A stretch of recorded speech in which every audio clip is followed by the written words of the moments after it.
ஆதவர்ஜுனா பேசியது சரியா தவறான்னு கேட்டிங்கன்னா கண்டிப்பாக என்னை பொறுத்தவரை அது சரிதான். ஆதவர்ஜுனா கட்சியோட துணை பொதுச்செயலாளரோட பேச்சுக்கும் பார்த்தா திமுகவை தொடர்ந்து சீண்டுவதை தங்களுடைய ஒரு கொள்கையாகவே விசிகா வைத்திருக்கிறது. ஏன்னா ஆதவர்ஜுனாவை தனிப்பட்ட கருத்துன்னு சொல்லிட முடியாது. ஒரு குடும்பம் 4000 கோடி கண்ட்ரோலில் 4000 கோடி டர்ன் ஓவர் இருக்க சினிமா இண்டஸ்ட்ரியை கட்டுப்பாட்டில் வைத்திருக்கிறது ஒரு கம்பெனி அரசியல் செல்வாக்கை பயன்படுத்தினோம். 25% வச்சிருக்கவங்க கூட்டணியெல்லாம் எப்படி ஆட்சி அமைக்க முடியும் என்று சொன்னதும் வெளிப்படையாக திமுகவுக்கு விடப்பட்ட சவால், உதயநிதியை குறிவைத்து எய்யப்பட்ட அம்பு. இது திருமாவுடைய ஆசீர்வாதம், மறைமுக ஆசீர்வாதம் இல்லாமல் நிகழ வாய்ப்பே இல்லை என்றுதான் நான் கருதுகிறேன். உள்நோக்கம் இருக்கலாம், இல்லாமலும் போகலாம்.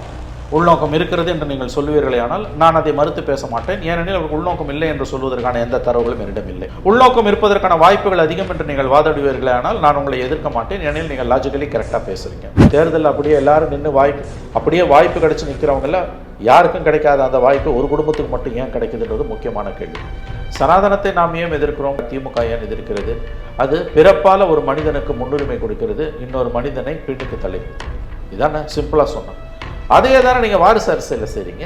நீங்கள் வெறும் மந்திரி ஆக்கினதோடு இல்லாமல் டெப்டி சிஎம் ஆக்கினீங்க. வெறும் டெப்டி சிஎம் ஆக்கினதோடு இல்லாமல் இன்றைக்கி வந்து பிளானிங் கமிஷன், ஸ்டேட் பிளானிங் கமிஷனோட அஃபிஷியல் வைஸ் சேர்மன்னா எப்படி இதெல்லாம் உங்களால் வந்து இன்ஜெக்ட் பண்ண முடியுது? சிஸ்டம் அவ்வளோ வீக்காக இருக்குது, நீங்கள் இதெல்லாம் செய்கிறீங்க. இது ரொம்ப ரொம்ப தவறுங்க.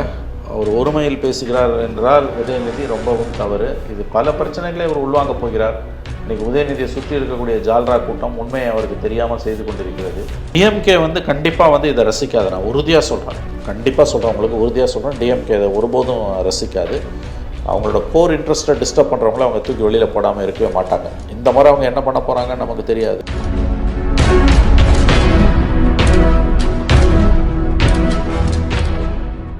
தமிழ் மண் நேயர்களுக்கு வணக்கம். என்ற நேர்காணல் சிறப்பு வந்து மூத்த பத்திரிகையாளர் திரு மணி அவர்கள். வணக்கம் சார். எல்லோருக்குமான தலைவர் அம்பேத்கர் புத்தக வெளியீட்டு விழா நிகழ்ச்சி நடந்து முடிஞ்சிருச்சு. நிகழ்ச்சியில் 2 பேர் வந்து கருத்துக்களை பகிர்ந்துருந்தாங்க. அந்த ஸ்பீச்சை நீங்களும் கேட்டிருப்பீங்க. அந்த ஸ்பீச்சை நீங்கள் எப்படி பார்க்குறீங்க? தமிழ்நாட்டில் தலித் அரசியலில் ஒரு முக்கியமான கட்டம் நம்ம இதை எடுத்துக்கலாம். ஏன்னா கடந்த 25 ஆண்டுகளாக வாக்குவங்கி அரசியல் இருக்கக்கூடிய திருமாவளவன் அவருக்கென்று ஒரு தனி இடத்தை தமிழக அரசியலில் பெற்றிருக்கிறார் என்பது உண்மை. 2009 மக்களவை உறுப்பினர் ஆனார். 2019 24 3 முறை எம்பி ஆகியிருக்காரு. அவர் கட்சிக்கு 4 எம்எல்ஏஸ் கிடச்சிருக்காங்க. தேசிய அளவுலேயும் பிஜேபியோட கடந்த 10 ஆண்டுகளில் மோடிக்கு விலை போகாத ஒரு தலைவர் என்று அவரை நிச்சயமாக சொல்லலாம். ஆர்எஸ்எஸ்க்கு விலை போகாத தலைவர் என்று. ஆனால் கடந்த 5 மாதங்களாக லோக்சபா ரிசல்ட்ஸுக்கு பிறகு ஆதவர்ஜுனா அவங்க கட்சியோட துணை பொதுச் செயலாளருடைய நடவடிக்கைகள் திமுக கூட்டணிக்குள் விசிகாவின் நிலையை, அவர்களுடைய இருப்பையே இன்றைக்கு கேள்விக்குறியாக்கக்கூடிய அளவுக்கு வளர்ந்திருக்கிறது என்பதுதான் உண்மை. எலெக்ஷனுக்கு முன்னால் பேசின பேச்சுக்கும் எலெக்ஷனுக்கு பிறகு ஆதவர்ஜுனா கட்சியோட துணை பொதுச் செயலாளரோட பேச்சுக்கும் பார்த்தா திமுகவை தொடர்ந்து சீண்டுவதை தங்களுடைய ஒரு கொள்கையாகவே விசிகா வைத்திருக்கிறது. ஏன்னா ஆதவர்ஜுனாவை தனிப்பட்ட கருத்துன்னு சொல்லிட முடியாது. அவர் விசிகாவில் துணை பொதுச் செயலாளர் இன்னமும் தொடர்றார். ஆகவே ஆதவர்ஜுனாவுடைய எல்லா நடவடிக்கைகளுக்கும் திருமாவுடைய ஆதரவு, மறைமுக ஆசீர்வாதம் இருக்கிறது என்பதுதான் உண்மை. இது நேற்றைக்கு விஜய் ஆஸ்பெக்ட் வந்த பிறகு, விஜய் கட்சி ஆரம்பித்து அக்டோபர் 27 அவர் இதை விக்கிரவாண்டியில் அந்த கூட்டத்தை நடத்தின பிறகு நிலைமை வந்து வேறு மாதிரி திரும்ப ஆரம்பித்தது. இந்த மேடையை முதலில் விஜயோடு சேர்ந்து திருமாவும் பகிர்ந்து கொள்வதாகத்தான் இருந்தது. அக்டோபர் 27 மாநாட்டுக்கு பிறகு நவம்பர் முதல் வாரத்தில் தினமலர் பேஜ் 1 நியூஸாக போட்டாங்க. அதை பேனர் நியூஸாக போட்டாங்க, திருமா விஜயும் ஒரே மேடையில். அப்பயே அரசியல் சீதோஷ்ண நிலை பதட்டமடைய தொடங்கியது. அதுக்கு அந்த சம்பவத்தை பற்றி அதை முதல்ல எப்படி அவங்க வந்து நிகழ்ச்சியை திட்டமிட்டாங்க, முதல்ல சிஎம்மை தான் கூப்பிட்டாங்க, அப்புறம் தான் ராகுல் காந்தி கிட்ட போனாங்க, அப்புறம் எங்கிட்ட வந்தாங்க, இவ்வளோத்தையும் சொல்லிவிட்டு நான் கலந்து கொள்வது பற்றி எங்களை கட்சி நிர்வாகிகளுடன் கலந்து ஆலோசித்து பேசுவேன்னு அவர் சொன்னார். ஒரு புத்தக வெளியீட்டு நிகழ்வுக்கு கட்சி தொண்டர்களுடன் பேசுவேன்னு அவர் சொன்னதே வரலாற்றில் முதன்முறையாக இருக்கும். அவர் போல ஆனால் ஆதவர்ஜுனா அவருடைய துணை பொதுச் செயலாளர் கடந்த 5 மாதங்களாக விசிகாவுக்கு அரசியல் அதிகாரம் வேண்டும் என்று தொடர்ச்சியாக பேசிக் கொண்டிருக்கக்கூடியவர், திமுகவை வாய்ப்பு கிடைக்கும் போதெல்லாம் விமர்சிப்பவர். அவர் கலந்து கொண்டதும், அதில் அவர் மன்னராட்சி தொடர 26 மக்கள் அனுமதிக்க மாட்டார்கள் என்று சொன்னதும், ஒரு குடும்பம் 4000 கோடி கண்ட்ரோலில் 4000 கோடி டர்ன் ஓவர் இருக்க சினிமா இண்டஸ்ட்ரியை கட்டுப்பாட்டில் வைத்திருக்கிறது ஒரு கம்பெனி அரசியல் செல்வாக்கை பயன்படுத்தினோம், தலித்துகளுக்கு எதிரான கொடுமைகள் தமிழகத்தில் அதிகரிக்கின்றன என்று சொன்னதும், 25% வச்சிருக்கவங்க கூட்டணி இல்லாமல் எப்படி ஆட்சி அமைக்க முடியும் என்று சொன்னதும் வெளிப்படையாக திமுகவுக்கு விடப்பட்ட சவால், உதயநிதியை குறிவைத்து எய்யப்பட்ட அம்பு. இதுக்கு பிறகு திமுக எப்படி அமைதியாக இருக்கும்னு எனக்கு தெரியல. திருமா ஆதவ அர்ஜுனா மீது நடவடிக்கை எடுக்கிறாரோ இல்லையோ அது பற்றி எனக்கு தெரியாது. ஏன்னா திருமா இன்னைக்கு நேற்று திருச்சியில் பேசினது இன்னைக்கு ரெண்டு முறை இன்ப்ராம்ப்டோ ப்ரெஸ் கான்ஃபரன்ஸ்னுவாங்க, செய்தியாளர்கிட்ட மைக் போட்டப்போ பேசினது. ஆதவ அர்ஜுனா பேசியது கண்டிக்கத்த தவறு, 100% எனக்கு உடன்பாடு இல்லை, அவருக்கு நோட்டீஸ் அனுப்புவோம் அப்படின்னு தான் சொல்கிறாரு வழிய அவரை கட்சியிலிருந்து நீக்குவோம்னு அவர் சொல்லவே இல்லை. அவர் பேச்சை கண்டிக்கவும் இல்லை. கண்டிக்கிறேன்னு சொல்கிறாரு, ஆனால் கட்சியில் அவர் தொடர்வதை உறுதிப்படுத்துகிறார். இது ரொம்ப நாள் ஓடாது. நீங்கள் திமுகவை வந்து பெரிய அளவில் சீண்டிருக்கீங்க. திமுக பார்வையிலேருந்து பார்த்தா இது ரொம்ப நாள் ஓடாது. மற்றபடி ஆதவ அர்ஜுனா பேசிய பேச்சு, விஜய் செகண்டரியாக விட்டுருங்க, அவர் இன்னொரு கட்சி தலைவர். ஆதவ அர்ஜுனா பேசியது சரியா தவறான்னு கேட்டிங்கன்னா கண்டிப்பாக என்னை பொறுத்தவரை அது சரிதான். அவர் பேசிய கருத்து உண்மையா பொய்யான்னு கேட்டிங்கன்னா எஸ், உண்மை சரிதான். பெரும்பாலான தமிழ்நாட்டு மக்கள் அல்லது கணிசமான தமிழ்நாட்டு மக்களில் குறிப்பாக இளைஞர்கள், மனசாட்சி உள்ளவர்களின் கருத்தை அவர் பிரதிபலித்திருக்கிறார். மனராட்சி என்பது எல்லோருக்கும் தெரிந்த விஷயம். ஒரு குடும்பம் தான் இங்கே எல்லாத்தையுமே முடிவு செய்துன்றது எல்லோருக்கும் தெரிஞ்ச விஷயம். ரெண்டாவது, 25% வைத்திருப்பவர்கள் வாக்குகள் கூட்டணி இல்லாமல் எப்படி ஜெயிக்க முடியும்னது, கூட்டணி அதிகார பங்கு என்பது கேட்டுக்கொண்டே இருக்கும். மூணாவது, தலித்துகளுக்கு எதிரான கொடுமைகள் தமிழகத்தில் அதிகரித்து கொண்டிருக்கின்றன என்பது. சினிமா இண்டஸ்ட்ரியை பற்றி சொன்னது. 4000 கோடி இண்டஸ்ட்ரியை, டர்ன் ஓவர் இருக்க இண்டஸ்ட்ரியை ஒரு கம்பெனி தான் கம்ப்ளீட்டாக தீர்மானிக்குது. அவங்களோட அரசியல் பின்புலத்தால் அதை சாதிக்கிறாங்கன்றது 2006-11 அன்றைய கருணாநிதி அரசு மீது வைக்கப்பட்ட குற்றச்சாட்டுக்கு இணையான குற்றச்சாட்டு. ஆதவ அர்ஜுனா வைத்த அத்தனை குற்றச்சாட்டுகளும் நியாயமானவை என்று நான் உறுதியாக நம்புகிறேன். ஆனால் விசிகா உள்ளே இருந்துட்டு அவர் அதை வைக்கும்போது, விசிகா தலைமை அதிகாரப்பூர்வமாக அதை மறுக்கும் போதும் தொடர்ந்து அவர் இப்படியே கடந்த 5 மாதங்களாக பேசி கொண்டிருக்கிறார். இது திருமாவுடைய ஆசீர்வாதம், மறைமுக ஆசீர்வாதம் இல்லாமல் நிகழ வாய்ப்பே இல்லை என்று தான் நான் கருதுகிறேன். ஆதவ அர்ஜுனா விசிகாலேருந்து அதை பேசுகிறாரு அப்படிங்கிறத தாண்டி தனிப்பட்ட நபராகவே ஆதவ அர்ஜுனா இதை பேசுவதற்கான நோக்கம் அப்படிங்கிற ஒரு கேள்வி வருது. அவர் என்னெல்லாம் குற்றச்சாட்டு வச்சாரோ அதெல்லாம் திமுக மேலே பல காலமாக சொல்லப்பட்டுக்கிட்டு இருக்க குற்றச்சாட்டு. இன்னும் சொல்லப்போனால் அந்த திரைத்துறையை கண்ட்ரோல் பண்ணுறதுங்கிறது 2006-11 பீரியடில் இருந்துச்சு அப்படிங்கிறது தெரிஞ்ச விஷயம்தான் அந்த குற்றச்சாட்டு. அப்படி இருக்கும்போது அதையெல்லாம் சகிச்சுக்கிட்டு தான் 2019-லும் 2021-லும் இதே திமுகவுக்காக வேலை பார்த்துருக்காரு. அதை பெருமையாக கிளைமும் பண்ணிக்கிறார் நேற்று அந்த ஏவியில். அப்படிங்கும்போது ஒரு கட்டத்தில் இதெல்லாம் உங்களுக்கு பிரச்சனையாக தெரியல, இன்னைக்கு அது உங்களுக்கு பிரச்சனையாக தெரியுதுன்னா அப்போது உங்களுக்கு வந்து அரசியலுங்கிறது உள்நோக்கமா, தனிப்பட்ட நலன் உள்நோக்கமா அப்படிங்கிற ஒரு கேள்வியை முன்வைக்கிறாங்கல்ல. நீங்கள் சொல்கிறது அத்தனையும் ஃபேக்சுவலி கரெக்ட். ஆனால் ஒன்று புரிஞ்சுக்கோங்க, இந்த விஷயத்தை நம்ம ரெண்டாக பிரிச்சுக்கணும். ஆதவ அர்ஜுனாவுடைய நோக்கம் என்ன என்பது ஒன்று, ஆதவ அர்ஜுனா சொல்வது சரியா தவறா, சரி என்றால் அது சமூகத்தின் நலனுக்கு எந்த விதத்தில் சரி, இது ரெண்டையும் நீங்கள் வித்தியாசப்படுத்தி பார்க்கணும். எஸ், ஆதவ அர்ஜுனாவுக்கு இன்றைய தேதியில் இதை சொல்வதற்கு உள்நோக்கம் இருக்கலாம், நான் மறுக்கவில்லை. அவருக்கு உள்நோக்கம் இருக்கலாம், இல்லாமலும் போகலாம். உள்நோக்கம் இருக்கிறது என்று நீங்கள் சொல்லுவீர்களே ஆனால் நான் அதை மறுத்து பேச மாட்டேன். ஏனெனில் அவருக்கு உள்நோக்கம் இல்லை என்று சொல்வதற்கான எந்த தரவுகளும் என்னிடம் இல்லை. உள்நோக்கம் இருப்பதற்கான வாய்ப்புகள் அதிகம் என்று நீங்கள் வாதாடுவீர்களே ஆனால் நான் உங்களை எதிர்க்க மாட்டேன், ஏனெனில் நீங்கள் லாஜிக்கலி கரெக்டாக பேசுகிறீங்க. இது ஒன்று. பட் நான் வந்து திருவாளர் பொதுஜனமா, பாமர ஜாதியில் தனி மனிதனாய் கண்ணதாசனோட பாஷையில் சொன்னால், தேர்தலுக்கு தேர்தல் கட்சி மாறி ஒவ்வொரு கட்சிக்கும் 5 ஆண்டுகளுக்கு ஒரு முறை வாக்களிக்கிறவன் என்கின்ற முறையில் என்ன கேட்டிங்கன்னா, திருவாளர் பொதுஜனமாக, ஒரு குடிமகனாக, பிரஜையாக, தமிழ்நாட்டில் உள்ள ஒரு குடிமகனாக, பிரஜையாக என்னை கேட்பீர்களே ஆனால் ஆதவ அர்ஜுனா பேசியது 100க்கு 100 சரி. மன்னராட்சியின் விழுமியங்கள் தான் இங்கே தொடர்ந்து கொண்டிருக்கின்றது. 50 ஆண்டுகளாக ஒரு குடும்பம் தான் இங்கே வந்து முதலமைச்சர் பதவிக்கு வர முடியுது. பிறப்பால முக்கியத்துவம் பெறுவது காரணத்தால் சனாதனத்தை எதிர்க்கிறோம் என்று சொல்லக்கூடியவர்கள் அப்படியே அதை வேறு பெயரில், ஜனநாயகம் என்கின்ற பெயரில், மக்களாட்சி என்கின்ற பெயரில் தேர்தலில் நின்று தான் ஜெயிக்கணுன்றாங்க. தேர்தலில் எல்லாரும் நிற்க வாய்ப்பு கிடைக்குதான்றதான் முக்கியமான கேள்வி. தேர்தலில் அப்படியே எல்லாரும் நின்று அப்படியே வாய்ப்பு கிடைச்சி நிற்கிறவங்கள யாருக்கும் கிடைக்காத அந்த வாய்ப்பு ஒரு குடும்பத்துக்கு மட்டும் ஏன் கிடைக்குதுன்றது முக்கியமான கேள்வி. சனாதனத்தை நாம் ஏன் எதிர்க்கிறோம், அல்லது உதயநிதி ஏன் எதிர்க்கிறார், திமுக ஏன் எதிர்க்கிறது? அது பிறப்பால் ஒரு மனிதனுக்கு முன்னுரிமை கொடுக்கிறது, இன்னொரு மனிதனை பின்னுக்கு தள்ளுகிறது. இதானே சிம்பிளாக சொன்னோம். அதே தானே நீங்கள் வாரிசு அரசியலில் செய்கிறீங்க.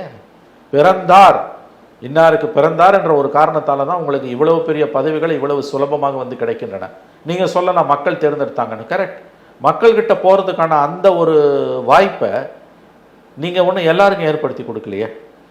ஆகவே இந்த விவகாரத்தில் சனாதன தர்மத்தை எதிர்ப்பதாக சொல்லிக்கொள்பவர்கள் குடும்ப அரசியலை பிராக்டிஸ் பண்ணுறது மட்டும் இல்லை, அதை நியாயப்படுத்தியும் இன்று பேச ஆரம்பித்திருக்கிறார்கள். இது ஜனநாயகத்துக்கு மிக மிக ஆபத்தானது. சனாதனத்தை நாம் ஏன் எதிர்க்கிறோம்? பிறப்பால் அது ஒரு மனிதனுக்கு முக்கியத்துவம் கொடுக்கிறது. வாரிசு அரசியலும் அதையே தான் செய்கிறது. அப்பாவுக்கு பிறகு புள்ள, பிள்ளைக்கு பிறகு புள்ள, நாளைக்கு என்ன யார் வருவான்னு தெரியாது. ஆகவே இது முழுக்க முழுக்க சனாதன தர்மத்துக்கு இணையானது என்பது தான் யதார்த்தமான உண்மை. இன்னொன்று, நீங்கள் பேசுகிற சமூக நீதி, சோஷியல் ஜஸ்டிஸ், இந்த சோக்கால் திராவிடன் மாடல், எல்லாருக்கும் எல்லாம் இந்த கதையெல்லாம் அளக்குறீங்கல்ல, ஜனநாயகத்துக்கும் வாரிசு அரசியலும் பொருத்தமே இல்லாது. ஆங்கிலத்தில் சொல்கிறதுனா ஆக்சிமோரான்னு ஒரு வார்த்தை உண்டு, முன்னுக்கு பின் முரணானது. ஜனநாயகமும் வாரிசு அரசியலும் ஒன்றுக்கொன்று எதிரான பதங்கள். ஜனநாயகம் இருக்க இடத்துல வாரிசு அரசியல், வாரிசு அரசியல் இருக்க இடத்துல ஜனநாயகம் இருக்க வாய்ப்பு குறையும். ஆகவே எதன் பொருட்டும் நாம் வாரிசு அரசியலை நியாயப்படுத்த முடியாது. ஏனெனில் பிறப்பால் மட்டுமே அது ஒரு மனிதனுக்கு ஒரு வாய்ப்பை நல்குகிறது. எவ்வளவு திறமை இருந்தாலும் அவன் பிறப்பால் முன்னுரிமை பெற்று வருபவனுக்கு காலடியில் தான் உட்கார்ந்துருக்கணும். ஸோ நவீன சனாதன தர்மம், நவீன யுகத்தின் சனாதன தர்மம் தான் வாரிசு அரசியல், அதுவும் அரசியலில் இருக்கக்கூடிய வாரிசு அரசியல். இதையும் நாம் கவனத்தில் கொண்டு பார்த்தால் ஆதவ அர்ஜுனா அவர்கள் பேசியதில் எந்த தவறும் இல்லை. பேசியவருக்கு உள்நோக்கம் இருக்கலாம், நான் மறுக்கவில்லை. ஆனால் அவர் பேசியவை மிக மிக முக்கியமான ஆழமான கருத்துக்கள். தமிழ்நாட்டில் இன்றைக்கு இருக்கக்கூடிய சுயமரியாதை உள்ள எந்த ஒரு குடிமகனும் நேற்றைய ஆதவ அர்ஜுனா பேச்சை, ஆதவ அர்ஜுனாவுக்கு 1000 நோக்கங்கள் இருக்கலாம், நான் மறுக்கவில்லை. ஆனால் அவர் பேசியது உண்மையா பொய்யான்னு கேட்டிங்கன்னா அவர் பேசியது 100% கரெக்டு. கோடிக்கணக்கான தமிழர்களின் உள்ள கிடக்கையை அவர் வெளிப்படுத்தி இருக்கிறார். இங்கே நடக்கிறது ஒரு அப்பட்டமான ஃபேமிலி பாலிடிக்ஸ், மிக மிக மோசமான ஒரு ஃபேமிலி பாலிடிக்ஸ் தான் இங்கே நடக்குது. மறந்துடாதீங்க. அதை அவங்க எதன் பொருட்டும் நியாயப்படுத்த, எதை வைத்தாவது நியாயப்படுத்த முயற்சிக்கிறார்கள். ஆனால் இது ரொம்ப ஆபத்தான ஒரு போக்குன்றதை மறந்துடாதீங்க. இப்போ ஸ்டாலின் அவர்கள் வரும்பொழுது அதுவும் வாரிசு அரசியல் தான். ஆனால் அது ஒரு கிராஜுவலாக நடந்தது, ஆர்கானிக்காக நடந்தது. 48 ஆண்டுகள் கழித்து தான் அவர் முதலமைச்சராக முடிஞ்சது. இங்கே 2019 கட்சி பதவி, இளைஞர் அணி தலைவர் பதவி, அது அவங்க கட்சியோட உள்விவகாரம், நம்ம பேச முடியாது, தேவையும் இல்லை நமக்கு, நம்ம திமுககாரன் கிடையாது. ஆனால் அதிகாரம்னு பாருங்கள், கான்ஸ்டியூஷன் போஸ்டிங்னு 21 எம்எல்ஏ, 22 மந்திரி, 24 டெபுட்டி சிஎம். இந்த உயரிய விழுமியங்கள் எப்படி அவங்களுக்கு கிடைக்குது? இப்போ இன்னொன்று பண்ணியிருக்காங்க, பிளானிங் கமிஷனுடைய எக்ஸ் அஃபிஷியோ வைஸ் சேர்மன். அது என்னென்னு கேட்டிங்கன்னா, அந்த பதவி எப்படிப்பட்ட பதவின்னு கேட்டிங்கன்னா, பிளானிங் கமிஷனோட ரெக்கமெண்டேஷன்ஸ் எல்லாமே பைண்டிங் இன் நேச்சர் கிடையாது, ஜஸ்ட் ரெக்கமெண்டேஷன்ஸ். ஆனால் அந்த இடத்துல இவர்கள் இந்த எக்ஸ் அஃபிஷியோ வைஸ் சேர்மன்றது எப்படின்னா ரெஸ்பான்சிபிலிட்டிஸ் இல்லாத பவரை என்ஜாய் பண்ணுறது. அது எல்லாமே அப்படி தானே நடந்துக்கிட்டு இருக்குது. நீங்கள் ரெஸ்பான்சிபிலிட்டிஸ் இல்லாமல் பவரை என்ஜாய் பண்ணிகிட்டு இருக்காங்க. இது இன்னொன்று, அந்த ஃபீல்டில் அப்படிப்பட்ட எக்ஸ்பர்டைஸ் இருக்கான்னா, அவர் பிளானிங்க்கு மந்திரியாக இருக்கார், பிளானிங் எக்ஸிக்யூஷனுக்கு. பட் உங்களுக்கு பிளானிங் கமிஷனில் பொறுப்பு கொடுக்கறதுலாம் ரொம்ப பெரிய விஷயம். இந்தியாவில் குடும்ப அரசியலை ப்ராக்டிஸ் பண்ணுற எல்லா கட்சிகள்லையுமே கூட பிளானிங் கமிஷனில் அவ்வளோ சீக்கிரம் போட மாட்டாங்க. என் கலைஞரே ஸ்டாலினுக்கு பிளானிங் கமிஷனில் அந்த பொறுப்பெல்லாம் கொடுக்கல. இங்கே அதுவும் நடக்குது. அப்போ எல்லாத்துக்கும் நீங்கள் ஒரு மனிதனை கொண்டு உட்கார வைக்கிறீங்கன்னா அது என்ன? அது நேற்று ஒரு ஆதவ அர்ஜுனா பேசினது இருக்கு இல்லையா, திரைத்துறையில் எப்படி கண்ட்ரோல் பண்ணுறாங்க. அதுக்கு முன்னால் மன்னராட்சி எப்படி தமிழ்நாட்டை கபலீகரம் பண்ணிகிட்ருக்கு. அம்பேத்கருடைய சிந்தனைகள் மன்னராட்சியை வீழ்த்தும்ன்றாரில் நியாயமான கருத்து தான். சொல்கிறதுக்கான தகுதியாக ஆதவ அர்ஜுனாவுக்கு இருக்கா, அவர் உள்நோக்கம் இருக்கான்னு கேட்டிங்கன்னா அது வேறு விஷயம். ஆனால் அவர் சொல்லுவது உண்மை. எப்பொருள் யார் யார் வாய்க்கேட்டும் எப்பொருள் மெய்ப்பொருள் காண்பது அறிவு. நீங்கள் வெறும் மந்திரி ஆக்கினதோடு இல்லாமல் டெப்டி சிஎம் ஆக்கினீங்க. வெறும் டெப்டி சிஎம் ஆக்கினதோடு இல்லாமல் இன்றைக்கி பிளானிங் கமிஷன், ஸ்டேட் பிளானிங் கமிஷனோட எக்ஸ் அஃபிஷியோ வைஸ் சேர்மன்னா எப்படி இதெல்லாம் உங்களால் இன்ஜெக்ட் பண்ண முடியுது? சிஸ்டம் அவ்வளோ வீக்காக இருக்குது, நீங்கள் இதெல்லாம் செய்கிறீங்க. ஸோ இந்த குற்றச்சாட்டுகள்லாம் உண்மை இருக்குது, நீங்கள் சொல்கிற மாதிரி அதில் உண்மை இருக்குது அப்படின்னு எடுத்துக்கிட்டாலும் அந்த குற்றச்சாட்டை வச்சு முடிச்சுட்டு அதுக்கு பிறகு அந்த எதிர்ப்பை விசிகா முன்னிருந்து கொண்டு போகிற மாதிரியான ஸ்டேச்சர் இல்லாமல் அதை தாவேகா பக்கம் எலிவேட் பண்ணி கொடுக்கறது அப்படிங்கிறத எப்படி பார்க்குறதுன்னு தெரியல. 4 வருஷம் நடிச்சுட்டு ஒருத்தர் துணை முதல்வர் ஆகலாம், 40 வருஷம் அரசியல் வாழ்க்கையில் இருக்க ஒருத்தர் துணை முதல்வர் ஆகக்கூடாதா அப்படின்னு கேட்குறாரு. நடிச்சு முடிச்சுட்டு 1 வருஷம் கூட ஆகலை, இன்னும் அரசியல் களத்துக்கே வரல, அவர் முதல்வர் ஆகணுங்கிறாரு. அவருக்கு ஒரு பாசிட்டிவ் டோன் கொடுத்துட்டு அதே திரும்ப டவுன்கிரேட் பண்ணுற மாதிரியான செயல்பாடாக தான் ஆதவ அர்ஜுனாவோடது இருக்குது. அதை எப்படி பார்க்குறது? நேற்று ஒரு கூட்டது பூரா சேம் சைடு கோலுங்க, கம்ப்ளீட்டாக சேம் சைடு கோலு. அவர் நேற்றுக்கு நீங்கள் அவர் விஜய் எவ்வளோ டிஸ்டர்ப் பண்ணார்ன்றதை பற்றியெல்லாம் எனக்கு கவலை இல்லை. ஆனால் நேற்றுக்கு அவர் திருமாவே மிகப்பெரிய அளவு டிஸ்டர்ப் பண்ணியிருக்கார். திருமாவுக்கு மிகப்பெரிய டிஸ்டர்ப் பண்ணாராங்கிறதே ஒரு கேள்வி தான். அது ஒரு கேள்வி. விஜய் நேற்றைய ஆதவ அர்ஜுனா தான் பேசுனதான் முக்கியம், விஜய் பேசுனது கூட முக்கியம் கிடையாது. ஏன்னா அவர் 27ஆம் தேதியே பேசிட்டாரு. நேற்று ஒன்றும் பெரிய பாம்ஷெல் அவர் போடலை. பட் இவர் அப்படி கிடையாது. ஆதவ அர்ஜுனா பேசுனது அத்தனையுமே பாம்ஷெல்லாக இருந்தது. அவ்வளோ தூரம் ஒரு தெளிவாக அக்ஷரசுத்தமாக பேசியாச்சு அவர் வந்து. அது அவருக்கு பொருந்துமா இவருக்கு பொருந்துமா நீங்கள் கேட்குறீங்க. இது வேறு கேம் பிளான் நடக்குது நந்தகுமார், இது வேறு என்னமோ நடக்குது, அதை தான் விளங்கிக்க முடியல. ஏன்னா திருமா அவர்கள் ஒரு தேர்ந்த அரசியல்வாதி, அவ்வளோ சுலபமாக அவரை யாரும் ஏமாற்ற முடியாது. அதுவும் நம்ம இப்போ சமீபத்திய தேர்தல்களில் பெரிய வெற்றியெல்லாம் கிடைச்ச பிறகு அவர் அவ்வளோ சுலபமாக அவரை வந்து காலி பண்ண முடியாது. விஜயோட வருகைக்கு பிறகு அவருக்கு பெரிய தயக்கமும் கலக்கமும் ஏற்பட்டிருக்கு. 25-30% ஓட்ஸ் அவங்களுக்கு பக்கம் போகுது, எங்கள் விசிகாலேருந்து அங்கே போகுது. அப்படி இருக்கும் பொழுது இந்த காலகட்டத்தில் வந்து நீங்கள் வந்து இத்தகைய பேச்சுக்கள், அவர் ஆதவ அர்ஜுனாவுடைய பேச்சுக்கள் வந்து இதை இவ்வளவு தூரம் அனுமதிக்கிற திரும்ப எதை எதிர்பார்க்கிறார்? ஏன்னா இதுக்கு ஒரு எதிர்வினை, இதற்கான ரியாக்ஷன் இல்லாமல் போகாது. அதை மட்டும் நன்றாக நினைவில் வைத்துக் கொள்ளுங்கள். இது கண்டிப்பாக ஒரு ரியாக்ஷன் இருக்கும். அது என்னன்றது தான் நம்மளால் புரிஞ்சுக்க முடியல. இன்னொன்று, திமுக மேலே 1000 விமர்சனம் பண்ணாலும் திமுக கூட்டணியில் இருந்தால் தான் அவருக்கு ஒரு 2 எம்எல்ஏ எம்பி 4 எம்எல்ஏ சீட்டு கிடைக்கும். ஜெயலலிதாவோட போய் அவர் என்னத்தை சாதிச்சார்? ஏடிஎம்கேவோட இனிமேல் போனாலும் அந்த ஓட்டு ஜெல்லாகுமான ஒரு முக்கியமான விஷயம். இன்றைய அதிமுக தலைமை சார்ந்திருக்க சமூகங்கள் தலித்துகளுக்கு மேற்கு மாவட்டங்களில் என்ன மரியாதை கொடுத்துருக்காங்க அப்படின்றது நமக்கு நல்லாவே தெரியும். ஸோ டிஎம்கே விட்டு ஒரு வேற ஒரு வெளியில் போனார்னா, எடப்பாடி கிட்ட போகிறாருன்னா அவருக்கான ஓட் பேங்க் எங்கேருந்து வரும்? இதில் இன்னொரு அடிஷ்னல் சிக்கல், இவ்வளோ அசிங்கத்துக்கு பிறகு நாளைக்கு மறுபடியும் திமுக கூட்டணி தொடரும். இதில் எந்த வெற்றி வாய்ப்பை பெற முடியும்? விசிகா ஓட்டு ஜெல் ஆகாது, இல்லை டிஎம்கே ஓட் பேங்க் ட்ரான்ஸ்ஃபர் ஆகாது இவ்வளோ தூரம் நீங்கள் பேசின பிறகு.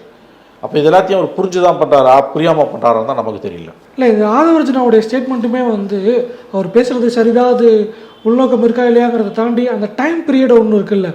2022 விசிகா கூட பயணிக்கிறாரு. அதிகாரப்பூர்வமாக 24 தேர்தலுக்கு முன்னாடி தான் போய் சேர்றாரு. ஜனவரியில் தான் கட்சியில் அஃபிஷியலாக இணைகிறாரு. அந்த வெள்ளை ஜனநாயக மாநாடு நடத்தி கொடுக்குறார். அப்படிங்கும்போது தேர்தலுக்கு போகிறாரு. தேர்தலில் அவருக்காக சீட்டு கேட்கப்பட்டதாக பேசப்படுது. தேர்தல் முடிவுகளுக்கு பிறகு தான் இந்த ஸ்டேட்மெண்ட்டை எடுத்து அவர் தொடர்ச்சியாக அதை லைம்லைட்லேயே வச்சுருக்காரு. அப்படிங்கும்பொழுது அதையும் பார்க்க வேண்டிய ஒரு விஷயம் இருக்குல்ல. முதல்ல ஆதவ அர்ஜுனா மாதிரியான பர்சனாலிட்டிஸ், ஆளுமைகள் எப்படி அரசியலுக்குள்ளே வராங்க, எப்படி அது சாத்தியப்படுது? ஒரு கட்சியில் சேர்ந்து நீங்கள் மேலே வரீங்கன்னா 20 வருடங்களாவது மினிமம் ஆகும். இப்போ ஆளூர் ஷானவாஸ், வன்னியரசு இவங்கெல்லாம் வந்து ஆரம்ப கட்டத்துலேருந்தே கூட இருக்காங்க. மினிமம் 15 வருஷம் 20 வருஷம் தான் அந்த இடத்துக்கு வராங்க. துணை பொதுச் செயலாளராக எம்எல்ஏவெல்லாம் வராங்க. ஆனால் கட்சியில் சேர்ந்து ஒரு வருஷத்தில் ஒரு பெரிய பதவி கிடைக்குது. சேரும்போதே கொடுக்குறாங்க. ஜஸ்ட் அவர் சேரும்போதே வைஸ் பிரசிடெண்ட்டாக ஒருத்தர் எப்படி வர முடியும்? Vice general secretary, deputy secretary எப்படி வர முடியும்? அங்கே ஆரம்பிக்குது பிரச்சனை. நீங்கள் கிரவுண்ட்லேருந்து தொண்டனாக இருந்து மேலே வந்தீங்கன்னா உங்ககிட்ட புஜபலம் பணபலம் இருந்தால் கூட இப்படி நடந்துக்க மாட்டீங்க. கட்சியில் கீழேருந்து வரான்ல, அவன் வந்து அவனுக்கு தவம் அது. அவன் எவ்வளோ தான் காசு இருந்தாலும் தன் கட்சியை காட்டி கொடுக்க மாட்டான். இந்த செட்டப்புக்குள்ளே என்ன விளையாட முடியும் தான் பார்ப்போம். நீங்கள் கம்ப்ளீட்டாக ஒருத்தரை வந்து உள்ளே அழைச்சிட்டு வரும்போதே அவருக்கு இந்த பதவியை கொடுத்து அழைச்சிட்டு வரீங்க. இந்த பதவியை நீங்கள் அவருக்கு கொடுக்குற அளவுக்கு அவர் உங்கள் கட்சிக்கு என்ன கான்ட்ரிபியூட் பண்ணார் நீங்கள் சொல்ல முடியுமா அதிகாரப்பூர்வமாக? அப்போ பிரச்சனை தலையில் எய்தவன் இருக்கு அம்பன் நோவானே. இல்லை, இன்னும் சொல்லப்போனால் தனிப்பட்ட கருத்துன்னு ஆதவ அர்ஜுனாவுக்கு வந்து ஒரு லிபர்ட்டி கொடுக்குற திருமாவளவன் கடந்த காலங்களில் அப்படி கொடுத்ததில்லை. இதே விசிகாவினருக்கு கட்சிக்காக பாடுபட்டு போராட்டங்களில் சிறை சென்று காவல்துறையால் அடி மிதி வாங்கின ஆட்களுக்கு கூட அந்த லிபர்ட்டி கொடுத்ததில்லை. அது ஏங்கிற ஒரு விஷயமும் இருக்கு. அதுதான் புரியாத புது. ஒரு கட்சியில் growth ஆர்கானிக்காக இருக்கணும். சேரும்போதே ஒருத்தர் துணை பொதுச்செயலாளர்னா எழுதி வச்சுக்கோங்க. அப்போ லேட்டரல் என்ட்ரியே திரும்ப ஆதரிக்கிறார். எதெல்லாம் மோடியை இவங்க எதிர்க்கிறாங்களோ அதெல்லாம் இவங்க செய்கிறாங்க. எது திமுக தோழமை கட்சிகள், எஸ்பெஷலி திமுகவும் விசிகாவும் ஒன்று கவர்மெண்ட்டில் செய்கிறாங்க, இல்லை கட்சிக்குள்ளே செய்கிறாங்க. திமுக கவர்மெண்ட்லையும் செய்து கட்சிக்குள்ளேயும் செய்து. இந்த கட்சிகள் வெறுமனே வந்து இவர்கள் வந்து தலித்து உங்களுக்கு வந்து இன்னைக்கு இந்த ஆதவ அர்ஜுனா இஷ்யூலாம் லேட்டரல் என்ட்ரி தானே. இன்னொன்று, வெற்றிக்கான ஸ்ட்ராட்டஜி அப்படின்னு விஜய்க்கு ஒரு ஸ்ட்ராட்டஜி இவர் சொல்லி கொடுத்துக்கிட்டு இருக்கார். இவர் எலெக்ஷன் ஸ்ட்ராட்டஜிஸ்டாக இருக்கலாம், தன்னை அப்படி தான் கிளைம் பண்ணிக்கிறாரு, தமிழ்நாட்டின் பீக்கேன்னு கிளைம் பண்ணிக்கிறாரு. ஆனால் அவர் விசிகாவோட துணை பொதுச் செயலாளராக இருந்துக்கிட்டு இருக்கார். அந்த மேடையில் வாய்ஸ் ஆஃப் காமன்ஸ் பேர் போட்டிருந்தாலும் பதவி இருந்துக்கிட்டு தான் இருக்குது. கட்சி அவரை நீக்கலாம், அவரும் நீக்கி கட்சியிலேருந்து விலகிட்டேன்னு சொல்லலை. அப்படி இருக்கும் பொழுது விஜய்க்கு ஒரு ஸ்ட்ராட்டஜி இவர் சொல்லி கொடுத்துக்கிட்டு இருக்கார். இது எப்படி புரிஞ்சுக்கிறது?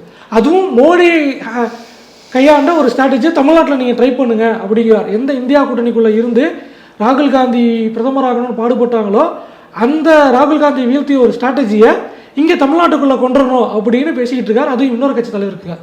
இதெல்லாம் வந்து சம்மந்தப்பட்டவங்களுக்கு தான் தெரியணும். ரொம்ப நுவான்ஸ்டாக நுட்பமான விஷயங்களை நீங்கள் வந்து எடுத்து வைக்கிறீங்க. நீங்கள் 2 பேரும் சைலண்ட்டாக இருக்காங்க. ஆனால் நான் ஒன்று சொல்கிறேன், திமுக நிரந்தரமாக சைலண்ட்டாக இருக்காது. இல்லை, அது சைலண்டாக இருக்காங்களாங்கிற ஒரு கேள்வியும் வருது. ஏன்னா துணை முதல்வர் கிட்ட கேட்கும் பொழுது ஒருமையில் பேசிட்டு போகிறார். இது வரைக்கும் அவர் வந்து அவ்வளோ கோபமாவோ ஒருமையில் யாரையும் அட்ரஸ் பண்ண மாதிரியான ஒரு விஷயம் பார்க்க முடியல.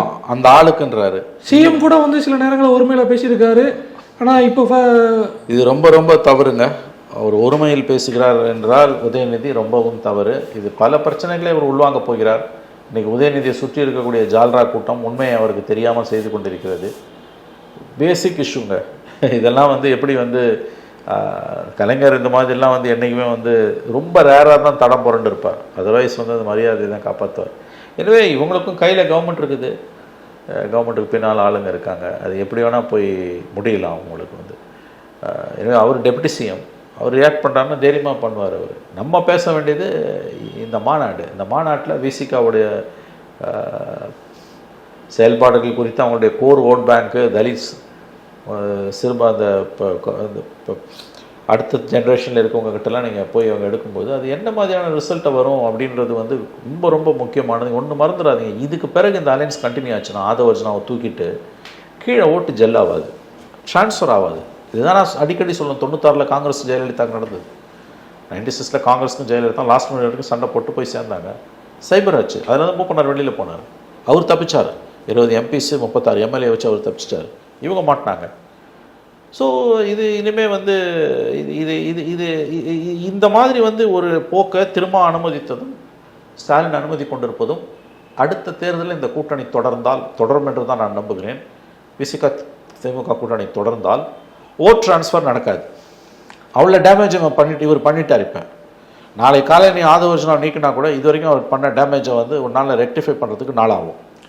இன்னொரு விஷயம், அந்த நிகழ்ச்சியில் பேசின விஜய் அவர்களுடைய ஸ்பீச் பேருக்கு மணிப்பூரை டச் பண்ணிக்கிறாரு. அதோடு சேர்த்து வெங்கவேலை கம்பேர் பண்ணுறாரு. மணிப்பூரையும் வெங்கவேலையும் கம்பேர் பண்ணுற அளவுக்கான ஒரு அரசியல் புரிதல் தான் இருக்கா அப்படின்றது. வெங்கவேலும் இஷ்யூ தான், பட் ரெண்டும் என்ன மாதிரியான லெவலில் இருக்க இஷ்யூ அப்படிங்கிற தீவிரத்தன்மை தெரியாமல் ஒப்பிட்டு பேசுகிறார். அதை தாண்டி பேசி முடிச்சுட்டு 200 இருமாப்பா அப்படின்லாம் பேசுகிறார். அதை விட முக்கியம், நான் களத்துக்கு வரமாட்டேன், அறிக்கையெல்லாம் கொடுக்க முடியாது, ஃபோட்டோஷூட் எடுக்க மாட்டேன் அப்படின்னு தான் எதெல்லாம் செஞ்சுக்கிட்டு இருக்காரோ அதையெல்லாம் தவறு அப்படின்னு தானே பேசிக்கிட்டு இருக்காரு. விஜய் தான் சொல்கிறீங்க. ஆமாம், அவர் வந்து ஒரு அரசியல்வாதியாக இன்னமும் முகிழ்க்கலை. வெள்ளத்தால் பாதிக்கப்பட்ட மக்களை போய் பார்க்கக்கூடிய தலைவர்களை அவர் இழிவுபடுத்துகிறார். எடப்பாடி போனார், ஸ்டாலின் போனார், அன்புமணி போனார், சீமான் போனார், அண்ணாமலை போனார், எல்லாரும் போனாங்க. அவங்க எல்லாரையுமே அவர் அசிங்கப்படுத்துகிறார், கொச்சைப்படுத்துகிறார். இது இப்படியே போச்சுன்னா அவரால் வந்து எலெக்ஷனுக்கு என்ன கரெக்டாக 1.25 வருஷம் 15 மாதம் இருக்குது. அது வரைக்கும் அவர் கட்சியை தக்க வைப்பதே கடினமாயிடும். அதாவது அரசியலுடைய அடிப்படை விழுமியங்களே அவருக்கு தெரியல. குறைந்தபட்ச அரசியல் கண்ணியம் கூட அவர்களிடம் இல்லையோ என்று அஞ்ச தோன்றுகிறது. இந்த இஷ்யூலாம் வந்து ஏன் மழை போய் நீ எட்டி பார்க்கலன்னும் போது இந்த பதில் வந்து ரொம்ப ரொம்ப தவறான பதில். ஸ்பாட்டுக்கு போகணும்னா போய் தான் ஆகணும். அப்பதான் அவராகவே சொல்றாரு. அப்போ அரசியலை பத்தின அவருடைய புரிதல், ஏன்னா கேட்கறாங்கல்ல, நீங்க 27ஆம் தேதி கூட்டத்துக்கு போயிட்டு வந்து ஷெல்லுக்குள்ள போற மாதிரி உள்ள போயிட்டீங்க, என்னத்தை வெளியில வந்தீங்க, கட்சி வந்து நலத்திட்ட உதவிகளை கூட பாதிக்கப்பட்டவனை ஆட்சி கொடுக்குறீங்க, அது எந்த விதத்துலங்க நியாயம்?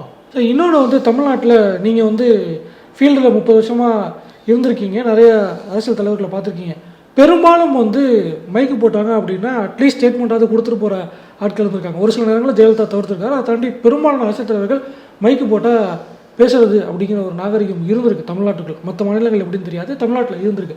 ஆனால் மைக்கே நான் பார்க்க மாட்டேன் அப்படின்னு இந்தியாவில் மோடி மட்டும்தான் சொல்லிக்கிட்டு இருந்தார். இப்போ அதே தான் இவரும் பண்ணார். 27ஆம் தேதி பண்ணார்.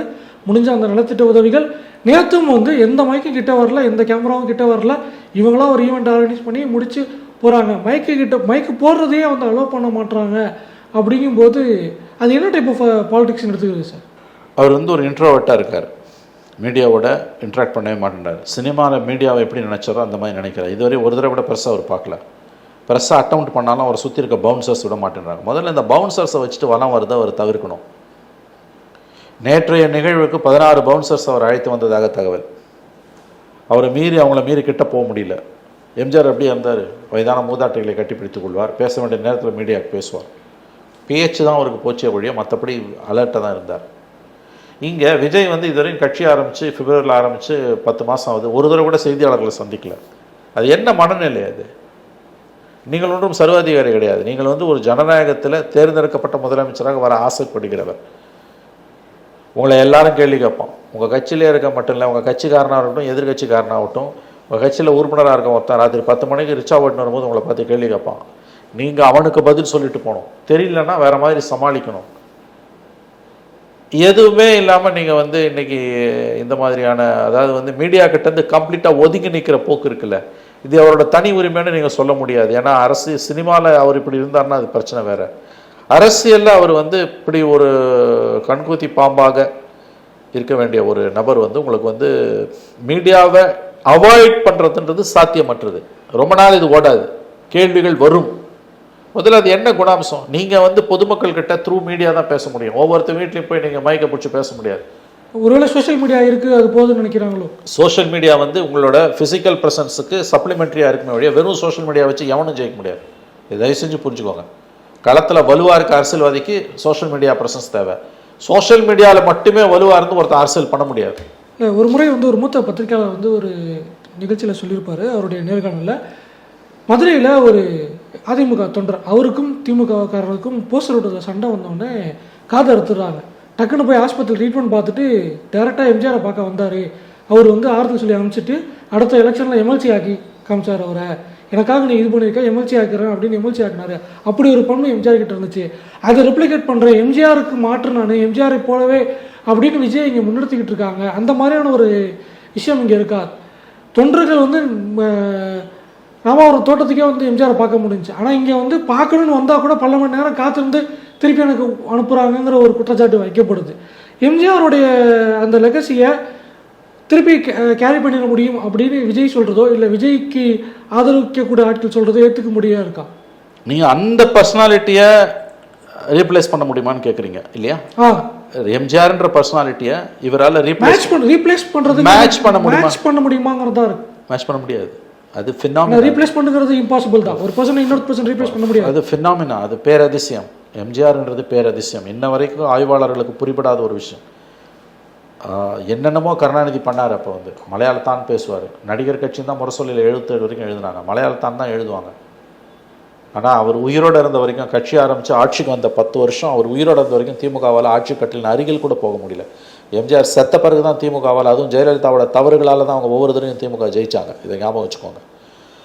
ஆகவே அந்த பர்சனாலிட்டியை யாராலையுமே மேனேஜ் பண்ண முடியாது. அப்படி கனவு கண்டு வந்தவங்கெல்லாம் தோற்று தான் போயிருக்காங்க. இன்னொன்று, அவர் மக்களோட மக்களாக இருந்தார். பவுன்சர்ஸை கூப்பிட்டு அவர் வரல. அந்த காலத்தில் பவுன்சர்ஸ் மாதிரி அப்பயும் இருந்தாங்க பாடி கார்ட்ஸ். அவங்கள அழைச்சிட்டு வரல. வயதான மூதாட்டிகளை கட்டி அணைப்பார். மக்களோட மக்களாக இறங்கி போவார். சீன் போட்டாலும் கூட வந்து ஒழுங்காக போடுவார். அந்த ஃபோட்டோ ஆப்பர்ச்சுனிட்டிஸை நல்லா போடுவார். இங்கே எங்கெங்கே போனார் அவர்? மாறா தான் வந்து வெள்ள பாதிப்பு பகுதிகளுக்கு போகாததை நியாயப்படுத்தி பேசுகிறார். அது ஃபோட்டோ ஷூட்னு அவர் பேசுகிறார். அது எந்த விதத்தில் நியாயம்? ஃபோட்டோ ஷூட் என்று பேசுவது வந்து நீங்கள் வந்து மக்கள் வந்து இன்றைக்கி ஒரு நல்லரசு என்பது எங்கேயுமே கிடையாது. ஒரு மாடல் கவர்மெண்ட் எங்கேயுமே கிடையாது. பிரச்சனை தான் எல்லா இடத்துலையுமே. ஃபோட்டோ ஷூட் அப்படிங்கும்போது அந்த பாதிக்கப்பட்ட மக்களுக்கான அந்த குரல் இருக்குல்ல, ஒரு தலைவர் வந்து பார்க்கணும் அவங்க எதிர்பார்க்குறத வந்து கொச்சைப்படுத்துகிற மாதிரியான ஒரு ஸ்டேட்மெண்ட்டாகவும் இருக்குல்ல. கண்டிப்பாக இவர் போகாததுன்னு தப்பு, அழைச்சி பேசுனதுன்னு. இவர் போகாமல் ஸ்பாட்டுக்கு போகாமல் அவர் வர வச்சு பார்க்குறாரு. அப்போ போனவங்களாம் என்ன அவர்கள் முட்டாள்களா? அவர் அதை நியாயப்படுத்துறாரு. சிஸ்டம் கெட்டு போச்சு, இவ்வளோ நாளாக போகிற அளவுக்கு நிலைமை என்ன சிங்கப்பூரா இது மழை தேங்காமல் இருக்கிறதுக்கு? அதனால் அரசியலை பற்றி அவருடைய புரிதல் ரொம்ப தவறாக இருக்குது. அது மட்டும் இல்லை, தன்னுடைய இயலாமைகளை அவர் நியாயப்படுத்தி வன்மம்னு சொல்ல முடியாது, ஒரு விதமான வலிமையான தொனியில் பேசுகிறார். போகாததை நியாயப்படுத்துகிறார். இதெல்லாம் வந்து தவறான அணுகுமுறை. ஆஸ் அ பாலிட்டிஷனாக இது வரைக்கும் அவர் என்னங்க சாதிச்சார் அதை சொல்லுங்கள். நீங்கள் மீடியா கிட்ட முதல்ல பேசலை, சுத்தமாக பேசலை. கட்சி அலுவலகன்றது வந்து அவர் சென்னையிலேருந்து 40 கிலோமீட்டர் தள்ளி அனுமோ அவர் வீட்டு பக்கத்துலேயே வச்சுருந்தார். ஒர்க் ஃப்ரம் ஹோம் பாலிட்டிஷன் ஆகிட்டார் அவர். இன்றைக்கி நிறைய பேர் ஒர்க் ஃப்ரம் ஹோமில் இருக்காங்க. இவரும் அந்த மாதிரி ஒர்க் ஃப்ரம் ஹோம் பாலிட்டிஷன் ஆகிட்டார். இது வந்து கட்சிக்குள்ளே கண்டிப்பாக பெரிய சலசலப்பை ஏற்படுத்தும். விஜயோட பர்சனாலிட்டியில் இருக்கக்கூடிய ரொம்ப டிஸ்டர்பிங் ஸ்ட்ரைட் என்னன்னு கேட்டிங்கன்னா, அவர் ரொம்ப இன்ட்ரோவர்ட்டாக இருக்கார். 10 மாதமாக மீடியா கிட்ட பேச மாட்டேன்றதை கொள்கையாகவே அவர் வச்சுருக்கார். இது ரொம்ப நாள் ஓடாது.